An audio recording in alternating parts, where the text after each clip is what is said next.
Hey guys, I'm here in the showroom and today I'm going to run you through our most popular Super Tourer, which is the Chop 200 series. Now this is actually the first Super Tourer that we ever built, was my silver Chop 200 going back almost 4 years ago. I was very hesitant, I suppose like a lot of people were back then, not so much now. I've taken a brand new, $80,000 car at the time and cutting the back off it. But they've just been proven, they're tried and tested. The Chop 200 series with the chassis extension, it gives you a utility, and up until now, the introduction of Ram trucks, that was really not matched by any other vehicle here in Australia. And even with the introduction of Ram trucks now into Australia, I think these things are always going to have a place. The reliability of Toyota, the branding, behind Toyota in the off-road industry, especially here in Australia, but globally, everybody trusts them, besides the patrol guys, but everybody trusts Toyota, whether it's a 79 or a 200 series. And like I said, they're just a proven platform. They do have a couple of limitations. They're not designed to be taken to the level that you see some people taking them, and even us in the early days. We started really pushing this platform with what we were towing, what we were loading them up to, and we started seeing things, going wrong. By the time you go and chop the back off a brand new car, you're going to get hesitation from dealerships as to what they're going to warrant and what they're not. But generally speaking, Toyota are awesome with it. As long as it's nothing that's been touched, then they'll warrant it. But failing that, as long as you're getting it converted by somebody reputable, that company will warrant the conversion. So that's something to keep in mind. GVM upgrades, now standard, we only do 4.2 tonne upgrades in the Chop 200 series. We don't do a 3.8 or a 3850. Once you go and put canopies and tents and all the rest onto the vehicle, you're going to be sitting close to GVM. That being said, we run our cars 4.2 tonne GVM, 4.2 tonne towing capacity, and a total combined weight when you're towing is 8.2 tonne. So that's something to keep in mind if you're looking at payload. If you're specifically looking for a truck or a Super Tourer to tow, we'd definitely steer you in the direction of a Ram truck. That's what they're built to do. Now this one here has pretty much got every single option on it that we offer here in the Super Tourer range. This customer has gone to town on it. We're a one-stop facility. We only build turnkey vehicles or trucks or utes. I know a lot of people don't like me calling them trucks. So we get a standard platform, 200 series, 79 series, Ram truck or Ford Ranger, and we'll offer it as a base model and then a selected number of accessories. And the reason that we do that, we're a production facility. We are good at production. We're not a four-wheel drive outfitting sort of style company. That's not what we do. So you've got one point of contact, one invoice, one person to talk to, one place to talk to with warranty. We warrant the vehicles right around Australia through the TJM network, so that gives all of our customers peace of mind when they buy a vehicle from us. So that's a little bit of background on the Super Tourers. Let's have a walk around this thing. I'll start at the front, we'll work our way to the back, and I'll point out what's standard in the Super Tourer build and then what the options are that we offer, and I'll run you through a little bit of the 200 series GXL, this one, Super Tourer. Real quick run through, I suppose, the power plant in the 200 series. 4.5 litre twin turbo diesel, I think they make 640 or 650 newton meters of torque, 6-speed auto. For your general sort of towing, up to 3.5 tonne, there's plenty of power. They do everything that you want them to do. Smooth gearbox, power delivery in these things are awesome, super, super reliable. One of the upgrades that we offer is a full torque package, so a stainless steel exhaust, a chip and a pedal torque, which brings your throttle response down. So noticeable, the difference, especially when you're towing. That's a really popular modification.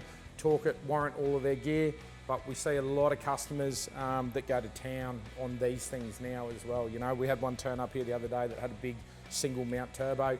For me, that's not something that we get into. If we can't do it here in-house, we don't want to control it, but if you want to go that far with your 200 series, the boys at GSL know what they're doing. You would have seen those guys in previous videos. We'll have a quick talk about the electrical system because that's something that I'm extremely proud of. Right in the back here, this is a product that we've developed for the 200 series. It's only available in the Super Tourers. We do the same with the 79. We have a sheet metal bracket in here, I've said it in 1,000 videos, I'll say it again, electrically for me is the #1 hassle that I've had over the years with all of my touring trucks, and the #1 issue that all of my customers have. We used to do it in the early days. I'll put my hand up and say we did it. You know, we were wiring every single vehicle as a custom job. Now we have full manufactured harnesses. Everything is located in one location. All of your fuses, all of your relays, your MIDI fuses, and your winch controllers at the front here as well. So let's say, for example, you load up your touring truck with all of that electronic gear. If something was to go wrong, pop that off there. Everything is labeled. You know exactly where to go. Pull a fuse. We give you some spares there as well, and some really nice switching inside, which I'll show you in a second. The problem has always been when you continuously modify a vehicle, you go to different stores, you fit some stuff yourself, you end up with a bird's nest of wiring right throughout your vehicle, and that can cause some major issues. So that's something to take into account. Customer wants to wire anything into here, like I said, we always give them spares. You tap straight into here, fuses are in the one location, and you're good to go. We build into all of our harnesses in the Super Tourers as well, an Anderson plug for towing, and Red Arc Tow Pro is the only brake control that we use. So that is harnessed all the way through to the back of the truck. So reliability is 100% there. Super Tourer decals are standard on the bonnet and on the side. This is one of the very few blue ones that we've ever built, and I absolutely love the colour. During the build, watching this thing in the factory come together, it's come together really well. TJM T13 bull bar, side rails and side steps are standard on all Patriot Super Tourers, as well as front and rear TJM Torque winches. 12,000 pound winch. When you've got a doubler block, they'll do everything that you need them to do. GME radio is standard in every Super Tourer as well, so that's a touring necessity. We always use the short whip. You can get the extended ones, but the reason we use the short one is to keep it under the height of the roof lining, so you can still get this thing into standard car parks if you don't have all the accessories up on the roof. One of the options that we have a couple of different lighting options, all from X-Ray. We've got the 220 HIDs on this one and a 1200mm light bar up the top. We also do a shoulder kit that you can mount 300s on the shoulders and project the light out onto the shoulders of the road. Patriot badging on the front. You only get this on the GXL and the VX. The Sahara, it's got the speed sensor in the front there for your radar control, for your cruise control. So unfortunately it doesn't work with that. That's about it at the front end. If we move down this side, let's go around this way today. So your side rails, side steps are standard, and you've got big towing mirrors as standard as well. Now, we've gone with a 2-inch lift, 200 series again in the early days, trying to push the limits. We've gone 3-inch, we even did a 3.5-inch lift, and just consistent front drive shaft problems. We won't do that anymore. 2-inch lift is for reliability's sake. That's all we put into the 200s now, and that's plenty. Look, these are not rock crawling cars. These are touring cars, hence the name Super Tourers. Brand new addition for this year on every Patriot Super Tourer now, P-Core wheels. They're a 1,500 kilo load rated rim, so they comply with any maximum GVM that you can go to. They're a 9-inch wide wheel as well, which is awesome. But the best thing for me, they're a positive 35 offset. They fill the guards. They are the maximum legal offset that you can put on the 200 series. So we're increasing that track to as wide as we can, and 33-inch ATZs or MTZs. The customer has that choice. If you're going to be using the truck as a daily, I would definitely recommend going the ATZs. If it's going to be just your touring truck, MTZs are the way to go. 33s are the biggest that you can put on the 200 series in Australia as well. That's all we're allowed to do, and there's no way around that. Let's have a quick talk about the top. One of the options that we have fitted to this one is the Rhino Rack Pioneer platform with the backbone system. Again, it's Rhino Rack we've been using from day one. You know, these guys, they know what they're doing. The accessories that you can get for these, mounting awnings, shovels, solar panels. Actually, this one's got a Red Arc 150 watt solar panel up on the roof too, which is feeding into the canopy, and your 1200mm light bar with P-Core bracket. So all of the sheet metal and all the little details, the custom stuff that you see throughout the truck are only available on the Super Tourer builds at this point in time. We'll keep moving down the back. Now this one here, 650mm chassis extension. We've played around with a couple of different size chassis extensions over the years. I've only ever owned a 650mm. For me, I think it's the perfect size.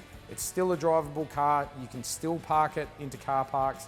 They are, 650 mil. It's a lot longer than a standard 200 series. It's noticeable. Big advantage that the 200 has over the 79 though is that turning circle. This will still turn sharper than a standard 79 series. So that gives you some sort of perspective. My silver truck, Sarah used to daily that all the time and she didn't have a problem with it. So the cut happens right here behind the back door. You can see here, I'll point out the obvious, for people that, and not everybody knows these things, this is the factory location of the wheel. So the wheel basically used to sit in the center here. So that's your 650 mil extension. It's chopped just behind the cab and another section's welded in and then gusseted and everything goes on for the tray. You've got a little toolbox in the side here, which is nice and neat. Factory jack holder, and then you've got the factory toolkit in there as well. You'll find that they're really handy, they're lockable. We've got switching on the side of the P-Core system. One light will do the tray if you don't have the canopies fitted, and then you've got lights on either side as well, and they're from X-Ray too. All aluminium construction. The tray, I'm going to test myself here, 240 kilos for a P-Core aluminium tray. Again, that does wonders for your GBM over steel. And just aesthetically, I mean, you can see we go to the effort to make sure that we match all the body lines and the visual look of the truck, especially when you're spending this sort of money, which is where it all started for me. We make sure that they look the part. The black decals on the blue don't really stand out, but you've got the black Supertura decals all the way through as well. All right, so we'll start from the top of the canopies. Many types of rooftop tents on the market now. We've been running James Baroud's forever. I find them the easiest. I'd absolutely love them, and our customers tend to like them as well. Darchi or whatever else you like, you can put on top. You can put another Pioneer platform on the top, but if you're going to have a fixed rooftop tent, aero bars are probably the way to go. Again, from Rhino-Rack. Now, this customer's opted for what we call our mini canopy. It's a half canopy, and what we call our dog box. Dimensionally, they're a little bit different. The big advantage of the dog box is exactly that. Back in the day, I used to take my dogs with me absolutely everywhere. You've got a panel at the front here. You can unbolt that panel, take that panel off, and it's all ventilated underneath that panel, so you can have your pets up in there. And then in the front canopy, these are all aluminium as well. I suppose the advantage of the twin system, and the reason why we originally designed it, the reason I wanted it, is I wanted to be able to convert my ute from taking the dogs out hunting, putting the kids' dirt bikes on the back, or full camping. This is something that you can do in your garage in the weekend with your mates. There's 4 bolts at the bottom of each one of these canopies. You unbolt the canopy and you can literally just take the thing off. One Anderson plug on the canopies, and we'll see when we get to the electrical system on the other side that wires it all into the car and into the solar panel, so it's all nice and easy. All right, so you've got lighting inside of the canopies. You can option the mini canopy with the bare bones with nothing inside of it, just as a canopy, and fit it out how you like, or we do a couple of options as well. So this one's got an MSA fridge slide in it with a 65 litre Waco. Now, 65 litre Waco is a really good bit of gear. They're really deep. They're nice and deep inside there. Fridge or freezer with the Waco. So that's obviously something that you need to have in a touring car if you're going away with extended periods of time. Just lock that away. Up the top, you've got a little shelf here on this side as well. LED lights and a water level indicator inside the canopy, which is connected to the 70 litre water tank. Inside the dog box, you've got LED lights all the way through as well. Little shelf up the top there, which comes in handy. What I do with mine is I typically hang like the MSA canvas bags off the side and keep all my little bits of gear in there. You can see there's some spare parts in there that the customers requested, the ladder for the James Baroud. All powder coated, all aluminium, LED lights, gas struts, heavy seals, no leaks, no water, all of that standard sort of stuff, and what you'd expect, I suppose, from our range. Underneath that, central locking on all of the toolboxes. Until you've had a touring car like this, where you've got to run around with 10 different keys and lock 10 different locks, you probably won't appreciate this as much. This is a new feature for this year with the P-Core stuff. and you've got central locking and then toolboxes in the side there. You can mount air compressors inside or just use it as general sort of storage. All right, coming around the back of the truck, actually, we'll start at the bottom. You can see the Torque It exhaust that I was talking about before. This one's got a pedal torque and a chip. Long range Brown Davis fuel tank, very, very popular option. That is an option that doesn't come standard. Rear winch in the back is standard, so the rear winch bracket is manufactured by us. It's welded in at the time of the conversion. 79 series and Ram truck, we have a bolt-on version. These ones are welded into the chassis because your tow bar is integrated in the 200 series. So that's all covered under the engineering. You've got airbag controls in the back. We do have an option for an electronic airbag system in the front. At the back, you've got a big rear sliding drawer. Obviously you can put in whatever gear you like. And there's a 70 litre poly tank up in behind that drawer. You've got a water outlet at the back, tap underneath here on a pressurised electric pump, Shoreflow pump. This one's actually going to New South Wales. Probably worth noting at this point as well, so it's a full federal approval on all of the conversions that we're doing. So we do them pre-rego, it's a second stage manufacture, which means that you can get it registered in absolutely any state. Federally, the compliance lasts federally. If you were doing one that's already been registered, you have to get it approved for that specific state. If that car ever moves to another state, then it's got to go through the approval process. Again, spare wheels, we keep them up on the deck. We've specifically designed all of our canopies, our big 3/4 canopy and our half canopies. So it's not putting the stress onto the canopy, but more importantly than that, it's for towing. For us, we're always towing, and when you're swinging a caravan or something around the back, spares hanging off the back, they always get in the way. Anderson plug, like I mentioned before, you got the option there. We've got the fittings in here for the customer that you can put in any type of a tail light plug that you like. You can run all three, and I do on all of my trucks. I have all three because I'm always towing different gear. Reverse camera goes back into the factory location, so all of that works. Parking sensors, if you got them, VX, Sahara. Across all of our models, we retain all of the factory parking sensors into the P-Core builds. That's something worth noticing as well. Rear light at the back, shine over, obviously over your van or your campsite, whatever. Let's go around and have a look at the other side of the canopies, and then we'll jump into the interior. So on the flip side, the dog box is pretty much exactly the same, but what I did forget to mention before, you've got in the center here of the dog box, you've got this swinging gate. So if you've got two dogs in there, you can keep them separated, or you can just leave it open all the time. That's ventilated. Toolbox is a mirror image of the other side. You will notice, I'll point out, if you haven't noticed, the canopy is a little bit narrower than the actual 200 series tray. On the 200 series, you get a 2 metre wide tray. On a 79 or a Ranger or most of your popular dual cabs, you'd be running 1750 to 1800. So we've made the boxes at 1750 wide so they fit onto anything. Diesel filler ends up back in here. We used to have them down in the back, but you get that nice flow of diesel now. So there's been a few things that have changed over the year just to make them a little bit more usable. Opening up the canopy, in here the customer has optioned up our power upgrade. We only do one style of power upgrade. And again, that gets back to everything that we know that works. There's different products on the market. Some products work well together, some don't. This one's got a 160 amp hour lithium battery in behind the back here, so tons of power, 1500 watt inverter and a Red Arc BMS. So the Red Arc BMS, that's your control module for all of your accessory power. So the whole canopy system on the back of this 200 is running completely independently of the car. One doesn't run with the other. The only interaction that they have with the two is we've tapped in obviously to your alternator charge. So the alternator charge will be powering the lithium system as well through the BMS whilst you're driving. Outside of that, they run completely independently. So you can run this canopy until it's completely dead, flat in the water, and your car's still gonna start. Red Arc BMS, like I said, will take in your solar input. So we've got a fixed solar panel up on the roof there, 150 watts. Then you've got another solar input here, so you can run out a solar blanket if you need to, or get some more solar charge in.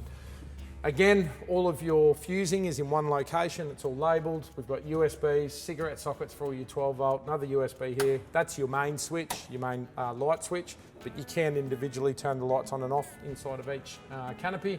and then all your main breakers up the top. Everything's labelled, everything is where you need it, it's clear in your face. Something goes wrong, you trip a breaker, it's all visual, you can see it. Makes life really, really easy, trust me.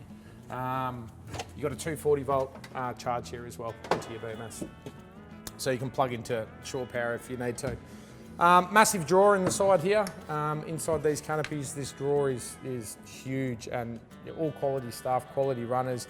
You can jam in here, obviously whatever gear that you like.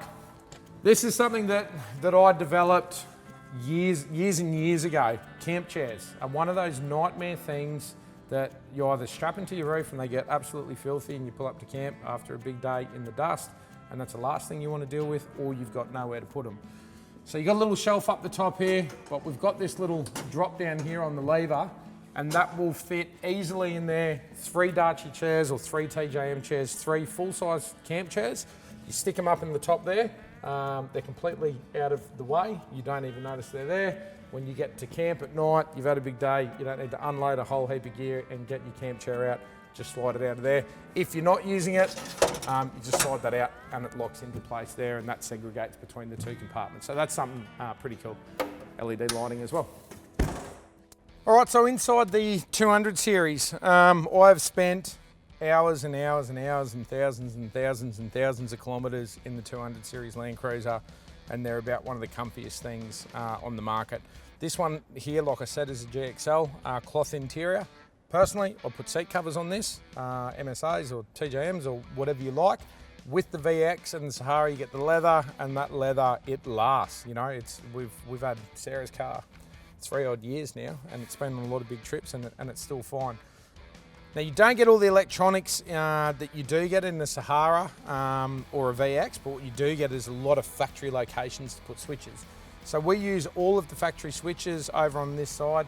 We buy genuine switches from Toyota, and we wire all of the electrics in a GXL into the factory switch location, so you can turn in everything on and off. If you get a VX or a Sahara from us, we'll replace the sunglass case up here with a nice panel, and all of your rocker switches go into there. So that's something to note. You don't get the fridge obviously inside the GXL, which is quite handy. Touring in the 200 series with kids is fine, really, really comfortable. You don't get the leg room in the back, and the cabin, although this is 2 metres wide, same as a Ram, they're just not as big, they're not as roomy in the interior as a Ram truck is. So if you're touring with kids, that's something to definitely consider as well. I have said it in other videos, putting 3 kids in the back of a dual cab 79, depending on their age obviously, it's not good for your mental health, trust me. You know, I've done that 1,000 times. GME, XRS Connect, if you haven't seen these yet, definitely check them out. They've got a really awesome app inside of these where you can trigger and by location from your mobile phone. Say if you do lose radio reception with somebody in your convoy, you can see on your mobile phone, as long as you've got a GPS, a signal, exactly where they last clicked the button on, and you can head in that direction. That's something, a feature that we use as well. So that's standard in the 200 series Super Tourer. Another standard item in a Super Tourer is the HEMA HX1. We replace the rear view mirror majority of the time. We've got canopies on the back, so your rear view mirror is not needed. There's no legal requirement to have a centre mirror. You only need your 2 on the outside, and we wire in through the roof, and that's connected to constant power. When you start your car up, that comes on, and turn it off. This is what I was talking about before. I don't know if the camera can pick that up, but that's your control module, that's your pedal torque module for your Torque It kit. When you go into power mode and you've got power mode selected on the Torque It kit, the throttle response on these things it's like instant. It's absolutely amazing. So that's a bit of a run through the interior on the LC200. Like a typical build fashion for us, everything is exactly where you need it, everything is where you want it, where it should be. Let's have a quick look in the back seat, because I did that in the last video when we were looking at the Ram truck, and I'll show you the difference in there. All right, so the back seat in the 200, that was in that driving position. You can see tons of room, plenty of room in the back of the 200. You want to put the 3 kids in the back or 2 kids or whatever. It's really straightforward. The seats in these, they're obviously fixed, they don't fold up. What I did with my 200 series when I didn't have the kids on the trip is I unbolted the whole back seat, and we made a flat platform at the back. I had a fridge in the back here, gives you a lot more room and everything a little bit more secure. So guys, there you have it. There's a run through the LC200 Super Tourer. Might clarify a few questions that people might have on what platform might suit them the best, whether it's a Super Tourer or whether you're looking at building your own. If you want more information, contact the team here or check out the website, pcore4x4.com. Thanks for watching.